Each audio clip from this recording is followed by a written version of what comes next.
Sa lahat ng gustong magsimula ng hardware business o kahit na ano pang negosyo yan, isang bagay ang gusto kong ipaalala, hindi mo kailangan maging eksperto agad.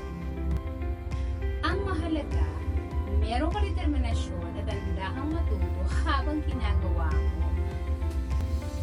So, umpisa mahirap. Napakaraming tanong. Saan magsisimula? Paano ako mag-uumpisa? Saan ako kukuha ng supplier? May bibili ba? Normal lahat ng yan. Napagdaanan ko lahat yan. At maraming beses din akong naduwag at nagtanong, kaya ko ba talaga? Pero alam mo ang sekreto? Simulan mo lang, kahit maliit. Kahit second hand mo na ang mga shelves mo, ang importante, buo ang loob mo.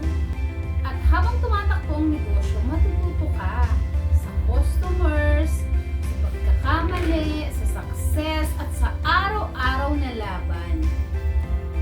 Oo, may hirap, lalo na sa pagmamanage ng tao at ng puhunan.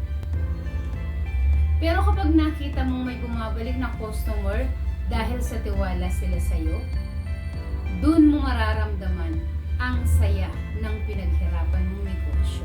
Kaya kung iniisip mong magtayo ng hardware store o kahit na anong negosyo, ito na siguro yung sign. Hindi mo kailangang perpekto lahat. Ang kailangan mo lang ay simula, sipag at puso. Kayang-kaya mo yan.